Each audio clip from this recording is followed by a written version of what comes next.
Hello students, आज हम देखेंगे क्लास 6 का प्रॉब्लम सेट प्रैक्टिस सेट 12। तो प्रैक्टिस सेट 12 में हमें क्या करना है, यहाँ पर कुछ फ्रैक्शंस दिए हैं, उन्हें हमें मल्टीप्लाई करना है। तो आज हम लोग सीखने वाले हैं मल्टीप्लिकेशन ऑफ फ्रैक्शन। बहुत इजी एक्सरसाइज है, वीडियो के एंड तक देखिएगा, आपको पूरी एक्सरसाइज ईजिली क्लियर हो जाएगी। और अगर अच्छा लगे तो आपके फ्रेंड्स के साथ ज़रूर शेयर कीजिए and subscribe to the channel. चलिए, तो यहाँ पर देखिए प्रैक्टिस सेट 12। सो यहाँ पर मल्टीप्लाई आपको करना है, फ्रैक्शंस दिए होंगे, ये न्यूमरेटर 7 और डिनोमिनेटर 5 मल्टीप्लाइड बाय, यहाँ पर न्यूमरेटर कितना है 1 और डिनोमिनेटर 4। मल्टीप्लिकेशन में सिंपल आपको कुछ नहीं करना है, न्यूमरेटर को मल्टीप्लाई करना है दूसरे फ्रैक्शन के न्यूमरेटर से। मतलब ये 7 को मल्टीप्लाई करना है आपको 1 के साथ, तो न्यूमरेटर को न्यूमरेटर से मल्टीप्लाई करेंगे और डिनोमिनेटर को डिनोमिनेटर से, आपका आंसर आ जाएगा। ठीक है, चलिए तो हम स्टार्ट करते हैं। क्वेश्चन लिखेंगे हम 7/5 मल्टीप्लाइड बाय 1/4। ठीक है, चलिए तो क्या करना होगा बेटा, यहाँ पर 7 1 ज़ा 7, 5 4 ज़ा 20, आंसर आ गया आपका। ठीक है, बस न्यूमरेटर को न्यूमरेटर से मल्टीप्लाई करना है, डिनोमिनेटर को डिनोमिनेटर से, बस आपका आंसर आ जाएगा। और यहाँ पर अगर ये और सिंप्लीफाई होता है तो इसे आपको सिंप्लीफाई करना है, और अगर ये सिंप्लीफाई इन द सेंस ये अगर और कोई टेबल में आके कट होता है, जैसे ये 7 और 20 कोई टेबल में नहीं आते हैं, ये इसका सिंपलेस्ट फॉर्म है, ओके, और सिंप्लीफाई नहीं होता है तो इसे ऐसे ही छोड़ देना है, ये आपका आंसर है। नेक्स्ट क्वेश्चन देखेंगे हम लोग, सेकेंड है 6/2 एंड 7/5। तो हम फिर से आंसर लिखेंगे, यहाँ पर क्वेश्चन लिख लेंगे 6/7 मल्टीप्लाई बाय 2/5। चलिए बेटा, 6 2 ज़ा 12 और 7 5 ज़ा 35। क्या किया हम लोगों ने, न्यूमरेटर को न्यूमरेटर से मल्टीप्लाई किया, डिनोमिनेटर को डिनोमिनेटर से, तो आंसर आ गया आपका 12/5, सिंपल। और ये सिंप्लीफाई नहीं होता है, ये आपका फाइनल आंसर है। तो ये फर्स्ट आंसर था 7/20 और दूसरा है 12/35, वेरी इजी। नेक्स्ट आपका है third question 5/9 multiplied by 4/9।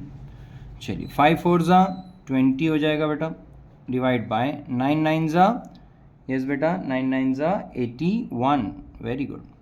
Okay, तो ये आ गया आंसर आपका 20/81, और ये कट नहीं होता है, सिंप्लीफाई नहीं होता है, तो इसे ऐसे ही छोड़ देना है। Next 4/2 4/11 multiplied by 2/7। क्या करेंगे बच्चों, न्यूमरेटर को न्यूमरेटर से मल्टीप्लाई, डिनोमिनेटर को डिनोमिनेटर से, सिंपल। 4 2 ज़ा 8, 11 7 ज़ा 77, ये आपका आ गया आंसर। ठीक है बेटा, नेक्स्ट इसके बाद क्वेश्चन नंबर 5। क्वेश्चन नंबर 5 को लिख लेना है 1/5 मल्टीप्लाइड बाय 7/2। क्या करेंगे, न्यूमरेटर को न्यूमरेटर से, डिनोमिनेटर को डिनोमिनेटर से मल्टीप्लाई। 1 7 ज़ा 7 एंड 5 2 ज़ा 10, ओके, ये आ गया आपका आंसर। नेक्स्ट है 6 क्वेश्चन 9/7 मल्टीप्लाइड बाय 7/8। क्या करेंगे, न्यूमरेटर को न्यूमरेटर से मल्टीप्लाई, डिनोमिनेटर को डिनोमिनेटर से। सो 9 7 ज़ा, यस बेटा 9 7 ज़ा कितना होगा, यस 9 7 ज़ा 63 डिवाइडेड बाय 7 8 ज़ा 56। अब देखा जाए तो ये दोनों भी इक्वेशन 7 के टेबल में आते हैं, तो इसे हम 7 से कट कर सकते हैं, तो ये आएगा 7 8 ज़ा 56 और ये आएगा 7 9 ज़ा 63। तो आंसर क्या आता है 9/8। अब ये एक तरीका हो गया इसे सॉल्व करने का, और दूसरा एक तरीका है, आपने क्वेश्चन लिख लेना है, ओके, और यहाँ पर एक डिनोमिनेटर में यहाँ पर 7 है, ऊपर भी 7 है, आप चाहे तो ये 7 7 को कट कर कर ऊपर क्या बचेगा 9 और नीचे क्या बचेगा 8, तो आंसर 9/8 ही आएगा। ठीक है, या तो आप डायरेक्टली मल्टीप्लाई करो और फिर दोनों भी 7 के टेबल में आते हैं, तो हमने 7 से उसे कट करके ये ला लिया बेटा, या तो आप डायरेक्टली आप ये क्वेश्चन लिखिए 9/7 मल्टीप्लाई बाय 7/8, और ये दोनों भी 7 को डिनोमिनेटर वाला और न्यूमरेटर वाले को कट कर देना है, तो ऊपर क्या बचेगा 9 और नीचे बचेगा 8। आंसर आ जाएगा 9/8। तो सॉल्व करने के तरीके 1 से 2 मेथड है, आपको टीचर जिस तरह से कराए और या जो आपको अच्छा लगे वैसा आप कर सकते हो। नेक्स्ट, यहाँ पर क्वेश्चन लिखेंगे 5/6 मल्टीप्लाइड बाय 6/5। अब यहाँ पर भी आप देखिए, यहाँ पर अगर आप केयरफुली देखेंगे बेटा, यहाँ पर ये 5 ऊपर भी है नीचे भी, आप चाहे तो कट कर सकते हैं, 6 ऊपर भी है ये आप इस तरह से कट कर सकते हैं, या तो हम दूसरा मेथड जो है वो कैसा करेंगे, 5 6 हमारा रेगुलर मेथड जो है न्यूमरेटर को न्यूमरेटर से मल्टीप्लाई करना है, 5 6 30 आएगा बेटा, और 6 5 30 आएगा। ठीक है, अब 30 और 30 दोनों भी कट सकते हैं बेटा, तो 31 30, 31 30, 1/1, आंसर क्या आएगा बेटा आपका 1, आपका आंसर आ गया 1। नेक्स्ट, इसके बाद क्वेश्चन नंबर 8 में है 6/17 मल्टीप्लाइड बाय 3/2। ओके बेटा, चलिए, तो 6 3 18, 6 3 18 और 7 2 17 2 34। अब दोनों भी ये 2 के टेबल में आते हैं बेटा, तो 2 के टेबल में ये कट सकते हैं, सिंप्लीफाई हो सकता है, तो ये 2 9 18, सो 2 9 हम इसे 2 से डिवाइड कर रहे हैं, और ये 2 17। ओके, तो आंसर क्या है आपका 9/17। ओके बेटा, चलिए, तो ये आपका है बेटा क्वेश्चन नंबर 8। अब हम करेंगे इसके वर्ड प्रॉब्लम्स। यहां पर क्या दिया है, Ashok Rao planted bananas on 2/7 of his field. मतलब अशोक राव के पास कुछ फील्ड है, कुछ खेत समझ लीजिए आप लोग। कितने एकड़ है उसके पास, अशोक राव के पास कितने एकड़ खेत हैं, 21 एकड़ उसके पास खेत है बेटा। What is the area of the banana plantation. अब कैसे होता है कि अगर सपोज़ यहाँ पर हम एक ऐसा खेत ड्रॉ कर लेते हैं, समझो ये इतना एक खेत है। सो फार्मर्स क्या करते हैं, कुछ फार्मर्स पूरे खेत में एक ही अनाज वगैरह उगाएंगे, कुछ क्या करेंगे, इसको डिवाइड कर देंगे, 2 हिस्सों में करेंगे, कहीं पर गेहूँ उगाएंगे, कहीं पर चावल उगाएंगे। तो ये डिपेंडिंग कि भाई फार्मर किस तरह से करता है। तो यहाँ पे अशोक राव ने क्या किया है, ये पूरे खेत का 2/7, ये पूरा खेत सपोज 21 एकड़ का है, इसका 2/7 जो है उन्होंने बनाना उगाने के लिए लगाया। ठीक है, मतलब केले यहाँ पर उग रहे हैं, तो अज्यूम कर लीजिए आप इतना हिस्सा उन्होंने, एक सपोज कि यहाँ पर ये बनाना उगा रहे हैं। तो अभी हमें ये देखना है कि 21 एकड़ का 2/7 कितना एरिया उन्होंने प्लांटेशन बनाना के लिए इस्तेमाल किया है। ठीक है, तो हमें कुछ नहीं करना है, सिंपल हमें बस मल्टीप्लाई करना है। तो यहाँ पर हम देखेंगे 2/7 ऑफ 21 एकर्स उन्होंने प्लांटेशन किया है। सो हम क्या करेंगे बेटा, मल्टीप्लाई करना है, 2/7 मल्टीप्लाइड बाय 21 एकर्स। सो 21 को 2 से मल्टीप्लाई करेंगे, 21 2 डिवाइड बाय 7। चलिए, 21 2 42, 42 डिवाइडेड बाय 7। ओके, तो 42 डिवाइड बाय 7 अब देखेंगे कितना होता है। सो यहाँ पर 42 डिवाइड बाय 7 हम करेंगे, 7 5 35, 7 6 42, सो 7 6 42, रिमेनिंग 0। तो आंसर कितना आ गया, 6 एकड़।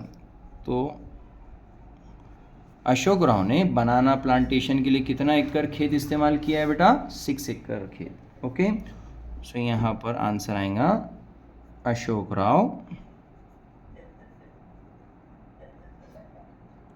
Rao planted banana on 6 acres of land. ठीक है बेटा, सो ये बहुत इजी क्वेश्चन था। अब हम करेंगे क्वेश्चन नंबर 3।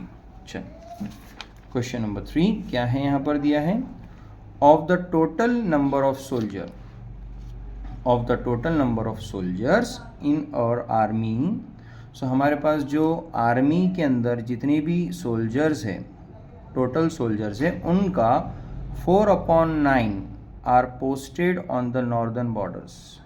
सो एक क्वेश्चन क्या है कि आर्मी में जितने भी सोल्जर्स हैं उनका, यानी ऐसा समझ लीजिए हर 9 आर्मी में से 4, यानी हर 9 सोल्जर में से 4 सोल्जर जो है नॉर्दर्न बॉर्डर्स पर पोस्ट किए हैं, एंड 1/3 ऑफ देम, इसके 1/3 on the north eastern border पे हमने पोस्ट किया है। If the number of soldier in the north is 5,40,000, यानी हमने नॉर्दर्न बॉर्डर में कितने सोल्जर को भेजा है, 5,40,000। How many are posted in the north east, तो नॉर्थ ईस्ट को हमने कितने पोस्ट किया है सोल्जर्स, वो बताना है। ठीक है, तो सबसे पहले हम यहाँ पर लिख लेंगे जो दिया है, सोल्जर्स पोस्टेड ऑन द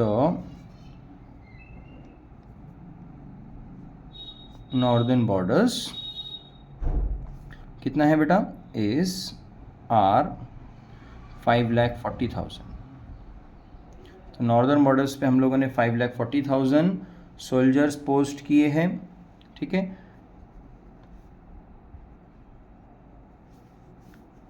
और नॉर्थ ईस्टर्न बॉर्डर्स पे कितना है, 1/3 हमने भेजा है, तो वो लिख लेंगे, the number of soldiers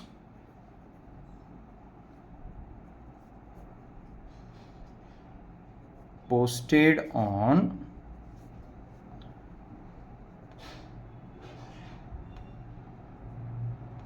northeastern borders is equal to 1/3 of the soldiers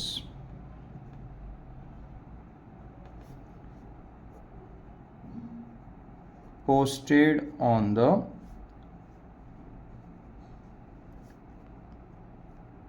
northern borders.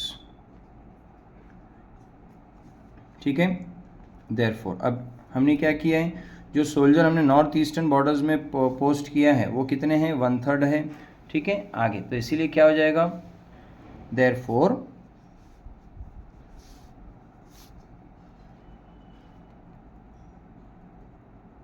The number of soldiers posted on